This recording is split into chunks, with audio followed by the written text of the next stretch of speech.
Pest of the West.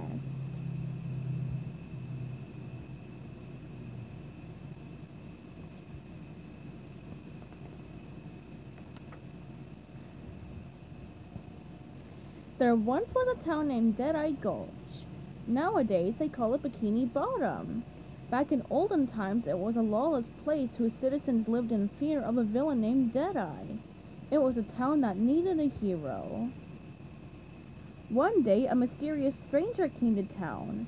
His name was SpongeBuck, and he was SpongeBob's great-great-great-great-great-great-grandfather.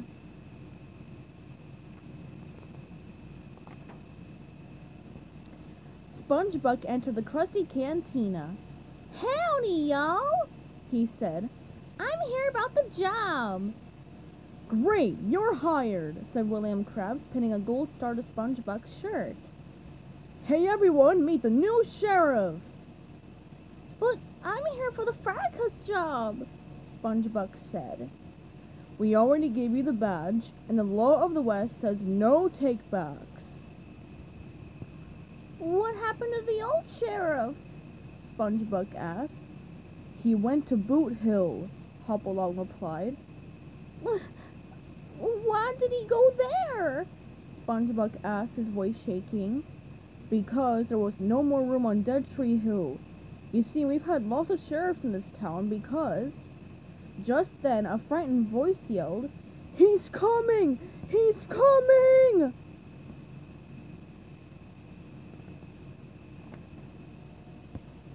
"Who's coming?" asked SpongeBuck. "Old Deadeye!" answered Pickles Patrick. "This was a beautiful town, until he rode it and stole everything." Everyone in the crusty cantina had a terrible story about Deadeye. Pauline Pup said he made all the dancing girls cry. Pickles Patrick said the villain had once stolen his pants. "Deadeye has the IOU for me saloon," cried William Krabs. "It comes due at noon.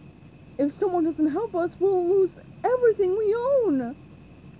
Everyone went silent as they heard the click-clack of tiny boots enter the cantina.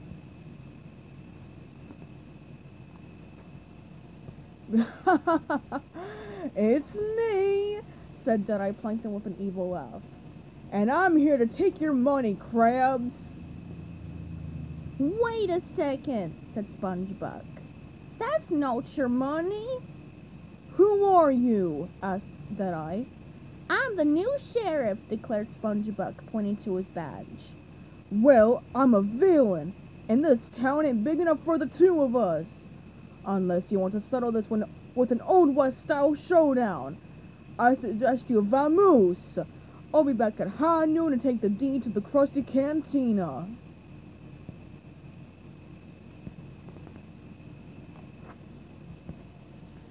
The people of Deadeye Gulch thought the situation was hopeless. There was no way a silly sponge could stop that nasty bad guy. They packed up a stagecoach and headed out of town. "I've got to leave before I lose all me money," William Krabs cried. "My beautiful money!" They came to a sudden stop. SpongeBuck stood in the road, blocking the way. "You can't leave," he said.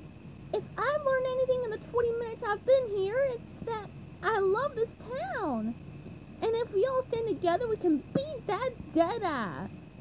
But no one would stand with SpongeBuck. No one, except Pickles Patrick. "In the West, a man can do anything with the help of his idiot sidekick," said Pickles Patrick. "And that's me!"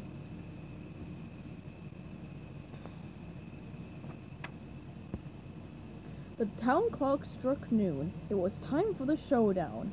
Deadeye Plankton stood at one end of the dusty street. SpongeBuck was at the other end.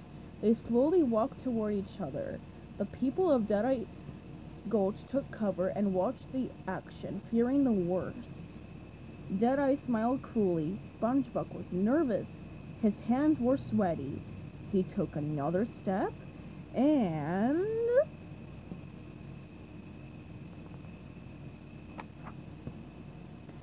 SpongeBuck stepped on Deadeye Plankton.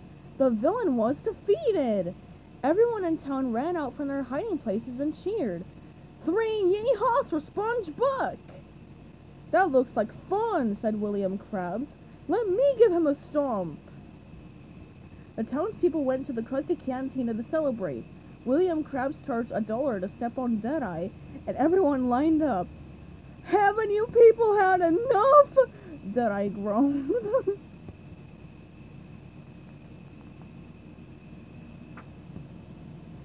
Well, Sheriff, you saved the town, said Pickles Patrick.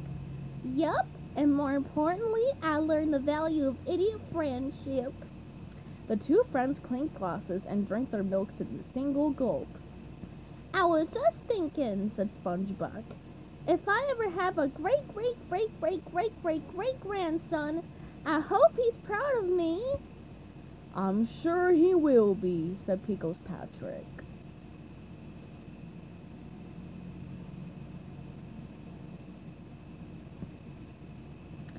The end.